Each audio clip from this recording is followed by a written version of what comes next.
오늘 우리에게 주신 하나님의 말씀 보도록 하겠습니다. 오늘 우리에게 주신 하나님의 말씀은 마태복음 6장 9절 말씀입니다.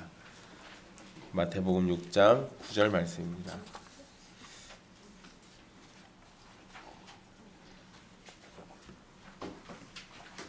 귀하신 하나님의 말씀 받들어서 읽도록 하겠습니다.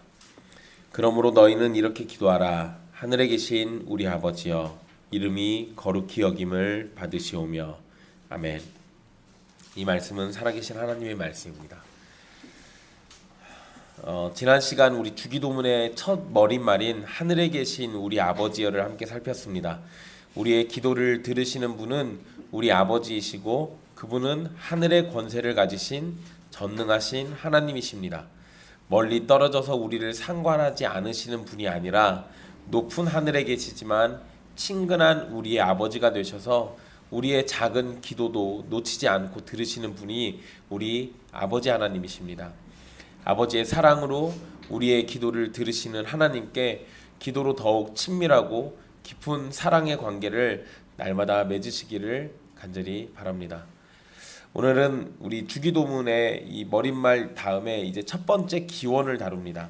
주기도문에는 총 6가지의 기원이 나오는데요. 그 6가지의 기원들을 우리가 하나씩 살펴보고 마지막에는 송영으로 끝날 겁니다. 이 첫 번째 기원은 이름이 거룩히 여김을 받으시오며입니다. 이 예수님께서 기도에 대해서 알려주신 내용에서 처음으로 우리가 하나님께 구해야 할 것은 하나님의 이름이 거룩히 여김을 받게 해달라는 요청입니다. 우리가 기도한다고 할 때 보통은 우리의 필요를 위해서 기도합니다. 그래서 자신이 하는 일이나 가정의 평안, 그리고 건강, 그리고 자녀들의 형통, 이런 것들을 구하는 것을 최우선으로 놓는 경우들이 일반적인데, 그런데 예수님께서는 그러한 것들보다 앞서서 하나님의 이름이 거룩히 여김을 받으시기를 구하라고 우리에게 알려주고 계십니다. 그러니까 우리의 필요보다는 먼저 하나님을 위한 기도를 하라는 거죠. 그런데 하나님을 위한 기도는 우리의 필요와 맞닿아 있습니다. 이게 전혀 상관이 없는 것이 아니에요. 원문은 우리 성경에는 그냥 이름이 거룩히 여김을 받으시오며 라고 되어 있는데, 원문에는 당신의 라는 말이 들어있어요. 그래서 당신의 이름이 거룩히 여김을 받으시오며 라고 되어 있습니다. 우리말의 특성상 당신이라는 표현을 붙이는 것을 오해할 수 있어서 이 당신의 라는 표현은 생략되어 있습니다. 근데 이걸 사실 국어를 제대로 잘 배우셨으면 이거 별 오해는 없습니다. 이게 지칭하는 거죠. 당신이란 표현이 낮추는 말이 아니라 높인 말이에요.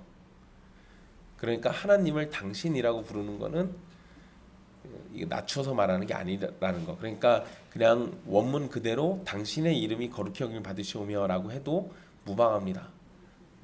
근데 우리는 당신이란 말을 실생활에서는 높인 말보다는 좀 낮추는 말처럼 이렇게 느껴지잖아요. 어쨌든 그런다라는 거 기억해 두시고요. 여기에서 우리가 두 가지를 좀 나눠가지고 생각을 해볼게요. 일단 이름을 먼저 보고 그 다음에 거룩이라는 단어를 좀 보려고 합니다. 먼저 우리는 이름이 가지는 의미를 좀 살펴보려고 하는데요. 여러분, 이건 이제 좀 된 일인데 9년 전에 우리 옛길교회가 처음 개척할 때 그 교회 밥 먹어야 하니까 식자재를 사야 하잖아요. 저쪽 우리 예전에 개척했던 데가 호성동이었어요. 근데 이제 그 호성동 바로 옆에 지금은 FM 마트로 이름이 바뀌었습니다. 예전에는 이름이 좀 다른 거였어요. 근데 이제 그때 제가 거기 가서 마트에 가서 물건을 자주 샀는데, 마트에 회원 가입을 하면 포인트 적립을 해주잖아요. 또 우리 식구들 뭐 먹는 거니까 많이 살 거 아니에요. 그래서 이제 회원 가입을 했습니다. 근데 그 포인트 적립을 하려고 회원 가입을 했는데 직원이 제 이름을 황찬민이라고 등록해 놨어요. 그래서 제가 회원 번호요 그러면 0125요 이렇게 얘기하면 예 황찬민 씨 이렇게 저한테 매번 그럽니다. 그래서 아닌데요 라고 했더니 처음에 이분이 제 이름을 막 쳤더니 없다는 거예요. 그래서 제 전화번호를 치니까 황찬민으로 등록돼 있었습니다. 그래서 지금 FM마트로 이름이 바뀌기 전까지는 그 마트의 제 이름은 황찬민이었어요. 그 사람이 제 이름 바꾼다고 해서 제 이름이 진짜로 바뀌는 건 아니잖아요. 그런데 사실 여러분 생각해보면 별일 아닐 수도 있긴 하지만 저는 제 이름이 찬민이라고 이렇게 불릴 때마다 기분이 썩 좋지는 않았습니다. 전 제 이름을 좋아하거든요. 점쟁이가 지어줬지만 네. 근데 저는 제 이름이 참 좋습니다. 근데 여러분 제가 제 이름을 좋아하는 거는 그 이름에는 저의 존재가 담겨져 있기 때문에 그래요. 그래서 이 철민이라는 이름이 들리면 뭐 어디 가서 철민이만 봐도 반갑죠. 왜냐하면 나라는 존재하고 비슷한 존재가 하나 또 있는 거잖아요. 이름이라는 거는 그 존재를 표현해냅니다. 그래서 나랑 이름이 비슷한데 아니면 똑같은데 만약에 무슨 악인으로 등장한다거나 선인으로 등장하면 괜히 거기에 따라 우리의 감정이 움직여지잖아요. 이런 것들은 그 이름이라는 것이 가지고 있는 동일성을 표현하는 겁니다. 여러분 전국에는 수많은 철민이가 있습니다. 그런데 그 중에는 전주 예길교회 목사고 김혜진의 남편이고 주성이 은성이의 아빠인 철민이는 저밖에 없어요. 그리고 여러분이 저를 황철민이라고 부를 때 여러분은 바로 앞에 있는 저를 부르는 것을 의미하죠. 제 이름에는 저의 존재를 나타내주는 의미가 있는 겁니다. 마찬가지로 하나님의 이름은 하나님의 존재를 나타냅니다. 그래서 우리는 성경에서 계시된 하나님의 이름들을 볼 수가 있어요. 되게 여러 가지가 있죠. 뭐 여호와 샬롬도 있고 여호와 이레도 있고요. 여호와 샴마도 있고요. 여러 가지들이 언급됩니다. 그리고 또 우리가 보통 뭐 만군의 여호와 이런 표현들도 쓰잖아요. 그런 것들도 다 하나님의 명칭이 돼요. 이 하나님의 이름들, 성경이 우리에게 하나님의 이름을 가르쳐 줄 때는 하나님의 성품이나 지위, 본질과 속성을 언급하는 겁니다. 그래서 성경이 하나님을 가리키는 표현들을 사용할 때 바로 이 하나님의 성품, 지위, 본질, 속성 그리고 능력을 담고 이야기를 하는 겁니다. 이것과 떨어져서 언급되는 것이 아니라는 거예요. 이거는 지극히 당연한 겁니다. 우리가 어떤 사람을 떠올릴 때 그 사람이 잘하는 것 또는 그 사람이 하고 있는 일 이런 것들이 같이 생각나는 경우들이 있잖아요. 왜냐하면 그 이름은 그 사람의 특성을 나타내는 거예요. 그러니까 그렇게 표현을 하는 겁니다. 여러분 제가 지난주에 문자를 하나 받았어요. 전에 몇 달 됐는데요. 어떤 목사님 한 분이 와서 같이 예배드리고 가신 적이 있습니다. 그때 장생포 교회 목사님이셨는데 그 목사님이 문자를 보내셨어요. 그 1월 6일인가요? 9일인가 무슨 자기 차가 나온다고 그거 차 나오는 거 이렇게 알려주신 강지훈 형제님이랑 저한테 밥 대접하고 싶다고. 근데 그 목사님이 강지훈 형제 이름을 몰라가지고 현대 솔라티 직원 형제라고 이렇게 해서 보냈어요. 그러니까 그분한테는 이름은 모르지만 그 형제의 특성은 알고 있는 거잖아요.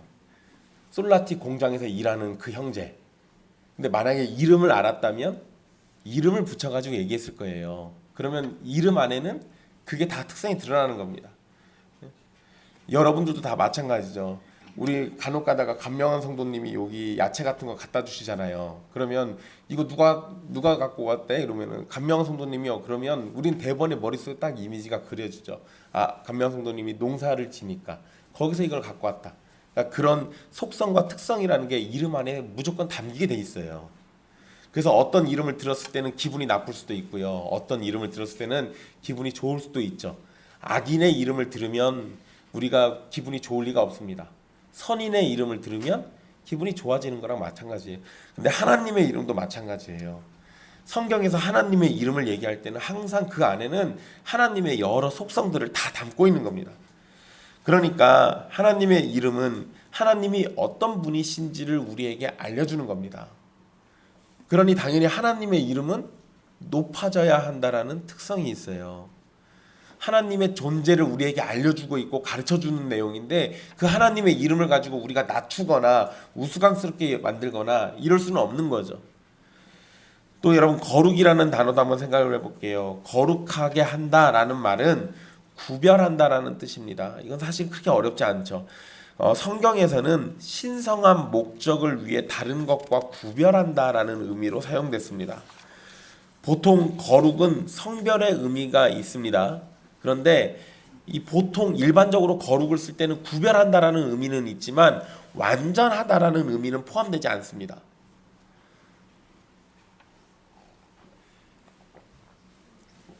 그래서 사람을 향해서 거룩하다라고 표현을 하거나 어떤 물건을 거룩하다라고 얘기할 때는 구별됐다라는 의미지 거기에 완전하다라는 의미는 없어요. 그런데 하나님께 사용하는 거룩은 하나님 본성의 도덕적 완전성과 성결을 의미합니다. 그러니까 하나님에게 그 거룩이라는 단어를 쓸 때는 도덕적인 완전성 그리고 성결 이것이 부각되는 거예요. 그리고 도덕적 완전성과 성결을 가진 존재는 하나님 외에는 없다는 것이 성경의 가르침입니다. 그러니까 다른 것과는 특별히 더 구별되는 거죠. 다른 존재하고는 완전히 더 차별되고 구별되는 겁니다. 그러니까 하나님의 이름을 거룩하게 한다라고 할 때는 하나님의 이름을 다른 것들과 같이 사용하지 않고 특히 최고의 존귀와 존경을 드리는 것을 의미하는 겁니다.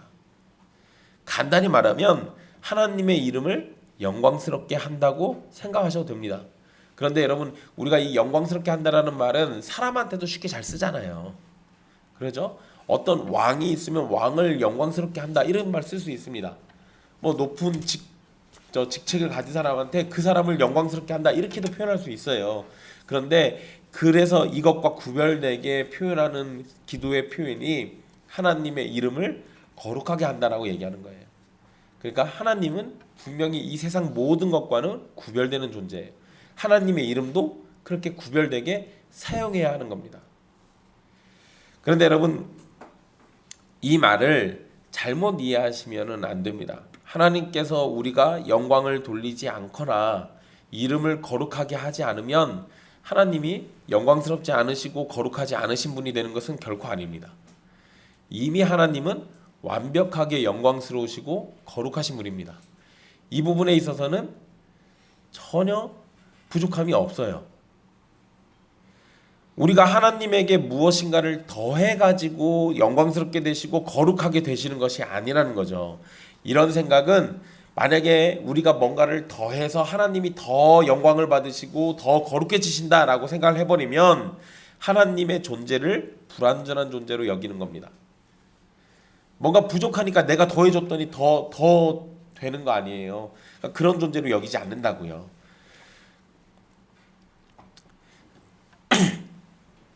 우리가 간구하는 기도의 내용은 이미 완벽하게 영광스럽고 거룩하신 이름을 참되게 드러내고 참되게 경배하고 참되게 예배하도록 만들어 달라는 기도예요.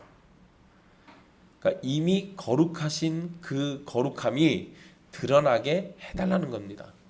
또는 우리의 눈이 가려져 있으면 눈이 열려서 깨닫게 해달라는 거예요.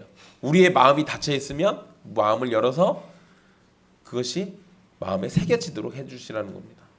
귀가 닫혀 있으면 우리의 귀가 열려서 하나님의 거룩하심을 듣게 해달라는 겁니다.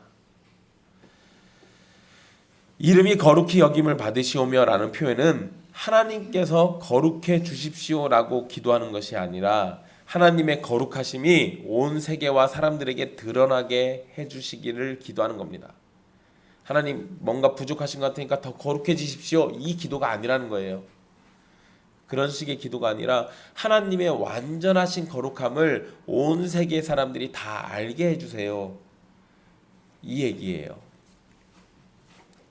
우리가 하나님의 이름이 거룩히 여김을 받으시기를 기도하는 것은 하나님의 거룩하심을 우리가 스스로 드러낼 수는 없기 때문에 그런 거예요. 우리의 어떠한 것으로도 온전히 하나님의 거룩함을 드러낼 수 없습니다. 왜냐하면 하나님의 거룩함은 애초에 우리의 능력을 뛰어넘어 있어요. 우리의 지혜로도 도저히 가늠하기가 어렵습니다. 그렇기 때문에 우리가 그것을 한다라고 생각하는 것 자체가 애초에 잘못된 거예요. 우리는 그걸 할 수가 없어요. 근데 여러분 사람들이 이 어떤 신을 대할 때 가장 기본적으로 신을 섬기기 위해서 해놓는 것이 있습니다. 아니 그거 말고 다른 거. 재물보다 사람들이 신을 섬기기 위해서 다른 종교에는 거의 다 있어요. 신을 섬기기 위해서 반드시 뭔가 만들어놔요. 형상을 만들어요. 형상. 그리고 형상 앞에서 제사를 드리지. 그러니까 제사를 지내는데 이런 거예요. 여러분 이건 사람들의 당연한 반응입니다. 이건 쉽게 생각해 보세요. 출애굽 당시에 모세가 시내산에 올라가서 하나님께 율법을 받고 내려올 때 40일 동안 안 내려오니까 이스라엘 백성들이 뭐라 그래요? 아 이거 지금 죽은 것 같다고, 이거 큰일 났다고. 그러니까 모세 형한테 쫓아가가지고 이거 어떻게 할 거냐고 따지니까, 그러니까 형이 어떻게 해요? 금송아지 만들잖아요. 금송아지 만들어서 뭐라고 합니까? 이게 너희를 인도하여 낸 여호와 하나님이다 이러죠. 형상을 만드니까 사람들이 그 앞에서 제사를 지내요. 이게 사람들의 아주 일반적인 모습입니다. 어떤 종교든 어떤 신을 이야기할 때는 그냥 일단 형상부터 만들어요. 그리고 그 형상을 통해서 신의 영광을 보려고 하는 거예요. 신의 존재를 깨닫고 신이 얼마나 대단한 존재인지를 형상을 통해서 보려고 한다고요. 그러면 잘 생각해 보세요. 그 형상을 내가 어떻게 만드냐에 따라서 더 거룩해질 수도 있고 더 영광스러울 수도 있습니다. 내가 어떻게 만드냐에 따라서 덜 거룩해지고 덜 영광스러울 수도 있어요. 그러면 형상을 만드는 그 순간부터 그 신의 거룩함이나 영광은 누구 손에 달려 있는 겁니까? 사람의 손에 달려 있어요. 근데 하나님은 뭐라고 그러십니까? 하나님의 형상을 만들지 말라고 하잖아요. 왜 그랬을까요? 하나님의 거룩함을 훼손하니까 그래요. 하나님의 영광을 가리기 때문에 그런 겁니다. 형상 따위로 하나님을 다 표현할 수가 없어요. 그러니까 그렇게 하셨던 거라고요. 그러면 우리가 하나님의 이름이 거룩히 여김을 받으신다라고 할 때 이 부분에서도 똑같아요. 우리가 뭔가를 해가지고 하나님이 더 거룩해지시거나 이런 거는 절대 아니라는 거예요. 물론 나중에 뒤에서 얘기해 드리겠지만 여러분들의 삶을 통해서 하나님의 거룩하심이 드러나기는 합니다. 그런데 여러분들의 노력 그 자체를 통해 가지고 하나님의 거룩이 나타나거나 더 만들어지거나 더 세워지거나 이런 건 절대 아니라는 겁니다. 여러분 앞에서 우리가 하나님을 더 거룩하게 할 수 없다고 말씀드린 게 바로 이것과 연결되는 겁니다. 우리를 통해서 하나님의 거룩하심이 드러나게 할 수도 없는 겁니다. 에스겔 36장 23절에 보면 하나님께서 이렇게 말씀하십니다. 여러 나라 가운데서 더럽혀진 이름 곧 너희가 그들 가운데서 더럽힌 나의 큰 이름을 내가 거룩하게 할지라. 내가 그들의 눈앞에서 너희로 말미암아 나의 거룩함을 나타내리니 내가 여호와인 줄을 여러 나라 사람이 알리라. 주 여호와의 말씀이니라. 그럼 이 말씀에서 이스라엘은 뭐 했냐? 하나님의 이름을 더럽혔다라고 되어 있습니다. 그래서 하나님께서 뭐 하시냐면 자신의 이름을 스스로 거룩하게 하실 것이라고 말씀하셨어요. 만약에 이스라엘이 하나님을 거룩하게 할 수 있었으면 이스라엘한테 시켰겠죠. 야, 너희 내 이름을 거룩을 자꾸 감추는데 너희 열심히 노력해서 내 거룩함을 드러내. 내 거룩함을 나타내. 이렇게 얘기했어야 한다고요. 그런데 그렇게 얘기 안 하세요. 너희는 내 이름을 더럽혀? 아니야. 그러면 나는 내 스스로가 나를 거룩하게 할 거야. 이렇게 얘기하고 있어요. 또 뒤에서는 나의 거룩함을 내가 나타내겠다라고 얘기하십니다. 나의 거룩함을 너희는 나타내야 돼 라고 얘기하시지 않아요. 그러니까 하나님의 이름을 거룩하게 하는 것도 하나님이 하시는 일이고 하나님의 거룩함을 드러내는 것도 하나님이 하시는 거예요. 그럼 이스라엘에게 맡겨진 건 뭡니까? 그냥 그 이름의 존재 그대로 세상 사람들에게 전달하는 역할이었어요. 그런데 이스라엘이 한 일은 뭐였어요? 하나님의 이름을 더럽히는 거였어요.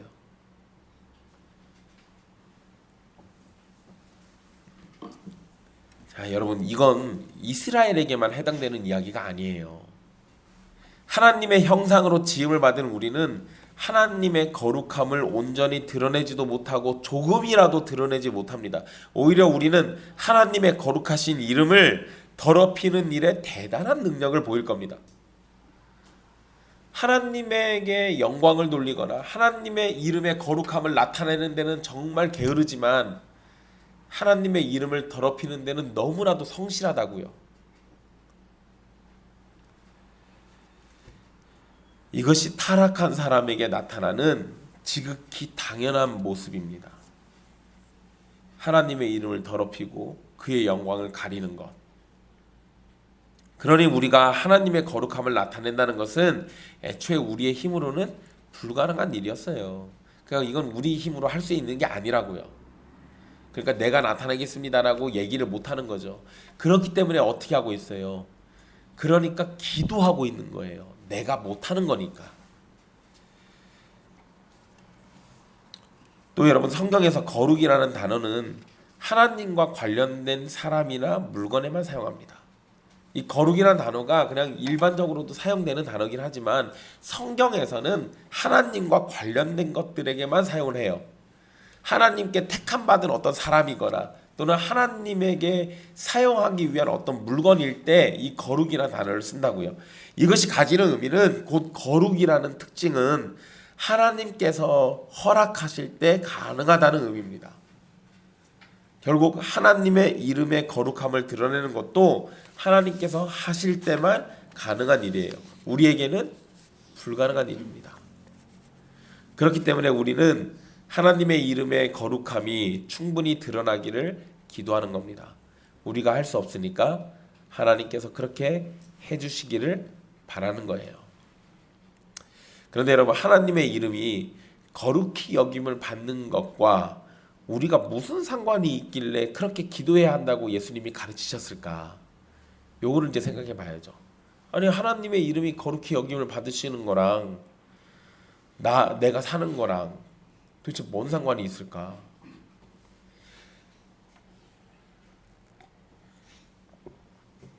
여러분, 이건 지난 시간 살핀 말씀과 함께 생각하면 답이 나옵니다. 우리는 하나님께서 나의 아버지시고 나의 하나님이심을 살폈습니다. 그리고 우리가 하나님 아버지께 기도하는 것은 하나님의 자녀이자 백성으로서 기도하는 겁니다. 우리가 하나님의 자녀이자 백성이라면 우리는 하나님과 떨어질 수 없는 관계를 맺고 있는 겁니다.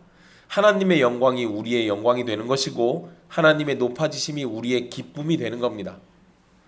그러니까 하나님의 이름이 거룩히 여김을 받으시는 것이 또한 우리에게 즐거움이 되고 우리에게 복이 된다는 거예요. 여러분, 이제 내일은 크리스마스죠. 네. 성탄절. 그렇죠. 실제로 예수님 태어난 날은 아니지만 세상 사람들은 뭐 그게 뭔 상관이야. 그냥 예수님 태어난 날을 빌미로 해가지고 연말에 아주 신나게 노는 날이죠. 그죠? 근데 여러분, 성탄절 날 교회들은 다들 모여서 예배할 겁니다. 뭐 물론 우리는 안 할 거예요. 근데 여러분, 성탄절이라는 그 명절에, 그 절기에 사람들이 모여서 예배하고 하나님께 영광 돌리는 건 좋은 일이에요. 그 자체를 나쁘다고 할 필요는 없습니다. 물론 우린 거기에 담겨져 있는 여러 의미들도 생각해 봐야 하고, 아까 얘기한 것처럼 진짜로 태어난 날이 아닌데 그거를 우리가 굳이 지킬 필요는 없어요. 그런데 여러분, 세상 사람들은 일반적으로 크리스마스 날 뭐 합니까? 놀죠. 예, 지금 이번엔 연휴가 좋아요. 토요일부터 해가지고 월요일까지 그냥 신나게 놀 수 있어요. 1년 중에 케이크 제일 많이 팔리는 때가 이때랍니다. 빵집 알바생들이 써놓은 글이 있어요. 1년 동안 팔 케이크 전체보다 오늘 내일 파는 케이크가 훨씬 더 많대요. 그러니까 빵집들은 지금 대박이죠. 또 근데 왜 자기들 생일도 아닌데 케이크는 왜 그렇게 사요? 그것도 좀 이상하네. 거기다가 여러분, 연인들은 이 크리스마스 날 데이트해야 하잖아요. 그죠? 그냥 데이트만 합니까? 전국에 있는 모든 숙박업소들이 다 매진이 돼요. 다 나가요. 그렇게 되면 성탄절이라는 것을 빌미로 해서 자기들은 음란이라는 걸 저지르고 있는 거잖아요. 자, 여러분 이제 생각해 보세요. 우리에게는 예수님이 태어나신 날이라고 소중히 여기는 날일지 모르지만 세상 사람들은 그걸 이용해 가지고 자기들의 탐욕과 정욕을 채워요. 그러면 우리는 기뻐하고 있으나 누군가는 그거를 악용해서 이용해 먹으니까 그 순간 그거는 예수님의 태어나심을 멸시하고 더럽히는 꼴이 돼요. 그 이름의 거룩함을 드러내지 않는 거라고요. 이렇게 생각할 때 우리가 이 날들을 가지고 무엇을 기도하는 게 맞겠습니까? 똑같아요. 이 기도가 오늘 내일 드려져야 할 기도의 내용에 주된 게 됩니다. 세상 사람들이 알지 못해서 자기들에게는 축제의 날처럼 놀고 먹고 마시고 즐기는 날이 됐지만 우리는 이 날로 혹시나 사람들이 악을 저질러서 하나님의 형상을 더럽히진 않을까 이런 것들을 염려하고 하나님의 형상이 죄악에 더 빠지는 것을 슬퍼하고 그런 것들을 위해서 기도하고 하나님의 영광이 드러나기를 바라야 돼요. 근데 그러지 않으면 하나님의 영광이 가려지는 거잖아요. 그러니까 우리는 이런 것들을 민감하게 생각해 봐야 한다고요.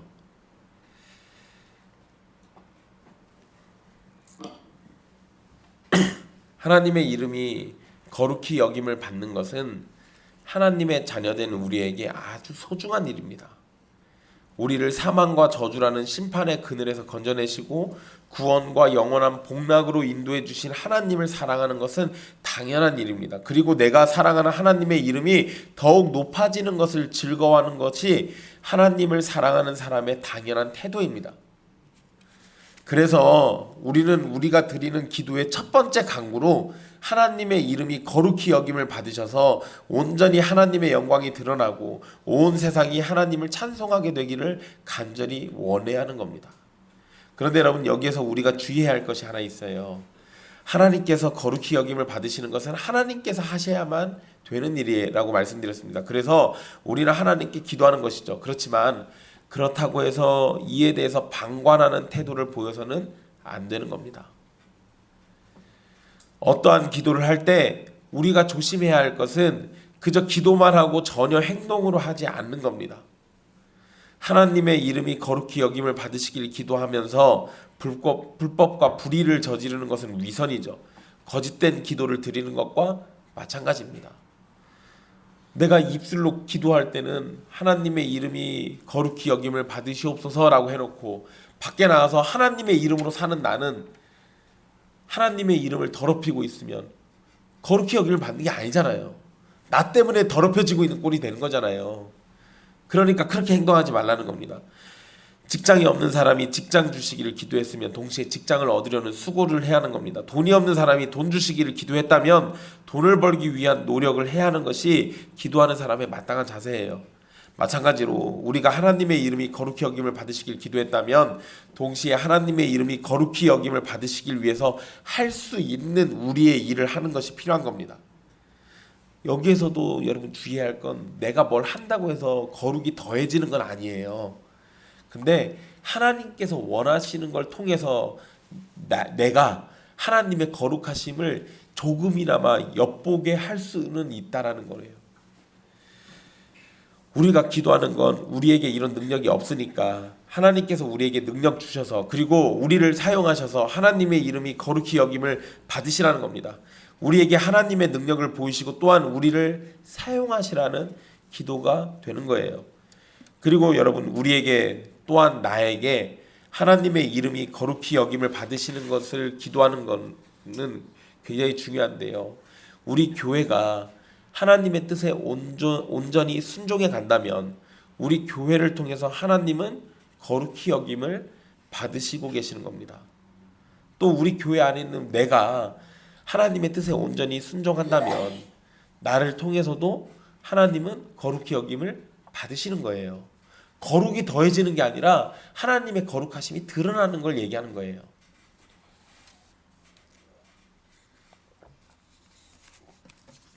여러분 이 세상 사람들은 교회를 보면 대번에 뭐를 생각합니까? 하나님을 생각해요. 교회가 악행을 저지르면 교회를 욕하기보다는 교회의 주인 되시는 하나님을 욕합니다. 교회가 선행을 저지르면 하나님의 백성이라면 마땅히 절해야 돼 라는 반응이 나와요. 그러니까 우리하고 하나님은 떨어질 수가 없어요. 우리의 행동은 하나님의 거룩을 드러내는 수단이 된다고요. 내가 하나님의 영광과 위엄과 능력과 존귀를 바라보고 찬송한다면 나에게서 하나님은 거룩히 여김을 받으시는 겁니다. 바로 그렇게 되기를 간절히 바라면서 나를 넘어서 우리로, 또 우리를 넘어서 온 세계와 모든 생명으로부터 그렇게 되시기를 간절히 바라는 내용이 첫 번째 간구 내용에 담겨져 있는 겁니다.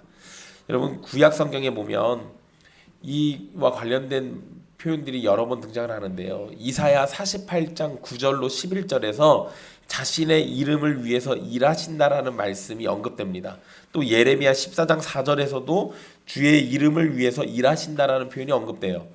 이것만 나오는 게 아닙니다. 에스겔 20장, 36장, 39장에서도 반복해서 하나님의 이름을 위해서 일하신다라는 것이 언급됩니다. 그런데 여러분, 여기에 공통되는 점이 하나 있어요. 제가 방금 언급해드린 말씀들에 공통되는 점들이 있는데, 하나님은 자신의 이름을 위해서 일하신다라고 말씀하시면서 그것과 연관해가지고 무엇을 얘기하시냐면 우리를 구원하시는 내용을 얘기하시거나 또는 이스라엘의 원수를 심판하시는 일을 말씀하고 계십니다. 그러니까 우리를 구원하시는 것이 하나님의 이름이 거룩히 여김을 받는 하나의 방편이라는 거예요.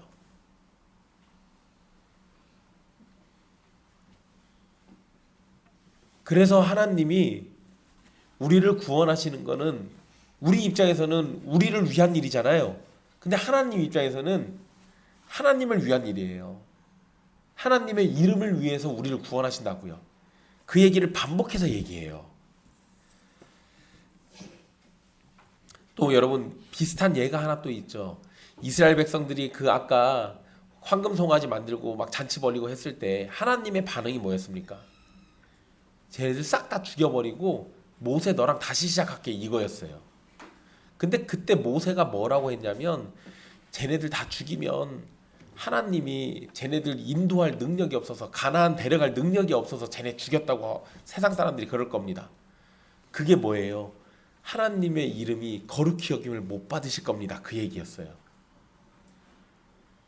그러니까 하나님이 결국에는 또 자기 이름을 위해서 패역한 이스라엘을 끝까지 책임지고 가나안으로 인도하신다고요. 그러니까 우리를 구원하시는 일이 하나님의 이름의 거룩함을 나타내는 일과 연관됩니다. 제가 말씀드리려는 것은 이름이 거룩히 여김을 받으시오며 라고 기도할 때 기본적으로는 하나님의 이름의 거룩함이 드러나기를 간구하는 내용이 담겨져 있습니다. 그런데 이 기도 안에는 여러 의미들이 포함되어 있지만 아까 말씀드렸던 것처럼 하나님의 형상을 만드는 것도 안 되고 하나님의 영광을 가리는 행동을 해서도 안 되는 거예요. 그런데 우리가 여기에서 오늘 집중할 거는 이 기도 안에는 우리의 구원을 위한 기도가 포함되어 있다는 거예요. 구약의 개념들을 보니까 우리를 구원하시는 것이 하나님의 이름의 거룩함을 드러내는 일이거든요. 또 우리 이웃을 위한 기도도 포함되어 있는 겁니다. 내가 이미 믿은 자라면 믿지 않는 자 또는 주를 떠난 자, 이런 사람들을 구원해 주시는 것이 하나님의 이름이 거룩히 여김을 받는 결과로 된다고요. 그러니까 이 기도 안에는 우리의 구원과 연관되어 있는 내용들이 포함되어 있는 거예요. 그리고 여러분, 죄인의 상태에서 우리는 하나님의 이름을 거룩히 여기지 않습니다. 그러잖아요. 죄인이 무슨 하나님을 어떻게 알고 거룩히 여기겠어요. 그런데 우리는 죄인의 상태에서는 일반적으로 하나님께 저항하고 도전하고 반역할 뿐입니다. 모든 민족 가운데 먼저 선택받은 이스라엘도 하나님의 이름을 더럽히기만 했지 하나님의 거룩하심을 나타내지도 하나님의 이름을 거룩히 여기지도 않았습니다. 죄인인 우리에게는 분명 한계가 있는 거예요. 하나님의 거룩을 위한 마음도 생기지 않을 겁니다. 이런 우리가 하나님의 뜻에 따라 선택되고 예수 그리스도의 공로를 힘입어서 성령님의 인치심을 따라 구원받게 되면 우리는 우리를 구원하신 하나님의 이름을 찬양하게 되는 겁니다. 그리고 우리를 구원하셔서 우리의 주인이 되신 하나님께 순종하고 그분에 관한 모든 것을 우리의 가장 최우선의 일들로 생각하게 되는 거예요. 성령으로 거듭난 사람은 확실한 변화가 생겨나게 됩니다. 그래서 하나님의 기쁨이 나의 기쁨이 되고 하나님의 일이 나의 일이 되고 하나님의 영광이 나의 즐거움으로 나타나는 겁니다. 마찬가지로 우리가 하나님의 이름의 거룩함을 말할 때는 우리의 구원을 위해서 기도하는 것과 동일한 겁니다. 또한 내가 이미 구원받은 사람이라면 이제 나를 통해서 내 가족과 이웃들이 하나님의 이름을 알고 하나님의 구원하심을 알게 되기를 바라는 기도예요. 그래서 나를 넘어서 우리를 넘어서 온 세상이 하나님의 이름을 거룩히 여기게 해달라고 그런 기도라고 말씀드렸던 겁니다. 물론 여러분, 우리는 하나님의 구원하심을 포함해서 하나님의 일하심을 통해 그분의 거룩하심을 또 보게 됩니다. 그래서 이미 구원받은 성도들은 이 강구를 통해서 하나님께서 더 많은 생명을 구원해 주시기를 바라고 하나님의 선하신 손길로 나타나는 일들을 깨닫게 되기를 기도하는 겁니다. 하나님께서 일하심은 언제나 선하고 언제나 옳습니다. 그래서 하나님의 거룩하심을 분명하고도 확실히 드러내게 되는 겁니다. 우리의 눈이 가려져서 믿음이 연약해서 하나님의 일하심 속에서 우리의 이름이 거룩히 나타나는 것을 알지 못하는 겁니다. 그래서 우리는 기도를 통해서 우리의 눈이 열리고 하나님의 일하심을 온전히 깨달아 알게 되기를 바라는 것이기도 해요. 오늘 말씀은 하나님을 위한 간구의 첫 번째지만 동시에 우리를 위한 간구입니다. 이후에도 말씀드리겠지만 여러분, 일반적으로는 앞에 세 가지의 간구가 하나님을 위한 간구고 뒤에 세 가지가 사람을 위한 간구라고 알려져 있습니다. 그런데 아니에요. 앞에 있는 세 가지는 하나님을 위한 간구면서 동시에 하나님의 백성인 우리를 위한 간구예요. 그러니까 이 모든 건 다 우리를 위한 기도가 되는 거라고요. 우리가 하나님의 이름을 거룩히 여기게 되는 것은 곧 우리가 구원받았다라는 증거가 됩니다. 그러한 증거가 우리에게서 풍성히 나타나 더욱 하나님의 이름을 거룩히 여기고 그분의 말씀에 순종하면서 살아가려고 하는 모습이 나타나는 것은 바로 이 첫 번째 간구의 응답이 되는 겁니다. 그래서 여러분들이 진실로 이 간구를 담아 기도했으면 좋겠어요. 하나님, 당신의 이름이 거룩히 여김을 받으시옵소서. 나를 구원하셔서 내 영혼으로 거룩히 여김을 받으시고 또 내 사랑하는 가족들을 구원하셔서 그들의 입술의 찬양으로 거룩히 여김을 받으시고 또 내 이웃들을 구원하셔서 그들 모두가 주의 선하심을 기뻐하며 노래하도록, 그래서 주의 이름이 거룩히 여김을 받으시기를 간절히 바랍니다. 이런 마음으로 기도하시라고요. 사랑하는 형제자매 여러분, 저와 여러분에게 구원의 확실한 증거로 하나님의 이름을 거룩히 여기는 모습이 나타나기를 바랍니다. 그리고 매일의 삶에서 우리가 하나님의 이름을 거룩히 여기며 살게 되기를 또한 바랍니다. 그리고 여러분의 기도도 그렇게 기도하며 간구하게 되기를 바라요. 우리는 구원받았지만 여전히 이 땅에서 고통을 당하며 살죠. 하지만 선하신 우리의 아버지 하나님께서 우리를 다스리고 계심을 잊지 마십시오. 비록 우리는 고통과 고난과 괴로움을 당하지만 하나님의 선하신 손길이 나타나서 하나님의 거룩하심이 드러나게 되기를 바라십시오. 그것이 고난받는 우리에게 큰 위로가 될 겁니다. 아픔을 겪는 우리를 사랑하는 하나님이 계심을 깨달아 알게 되기를 바랍니다. 그러면 여러분은 아픔 속에서도 하나님의 사랑을 기뻐하며 하나님의 이름의 거룩하심을 보게 될 겁니다. 여러분, 우리가 아프고 힘들면 하나님께 제대로 예배하지 못하고 하나님을 섬기지 못하고 우리가 무슨 하나님께 제물을 바치거나 마음을 바치는 것도 어려워질 겁니다. 일반적이라면 신들은 그런 식으로 반응 보이는 자기 백성들을 멀리합니다. 정성을 바쳐야만 신이 가까이 하잖아요. 그런데 우리 하나님은 반대예요. 내가 고난받을 때, 내가 고통당할 때, 내가 괴로움 당할 때 나를 외면하지 않고 나를 끝까지 사랑하신다고요. 그게 우리 하나님이 다른 잡다한 거짓신들과 구별되는 거룩하게 나타나는 모습이에요. 그러니 여러분, 힘들고 어려울 때 여러분들을 사랑하시는 하나님을 더 바라보십시오. 그것만으로도 여러분들은 하나님의 이름을 더 거룩히 여기는 게 될 겁니다. 하나님은 항상 거룩하신 분입니다. 그분의 거룩하심이 우리의 구원과 우리에게 주시는 은혜 속에서 더욱 분명하게 나타나게 되기를 간절히 바랍니다. 기도하겠습니다.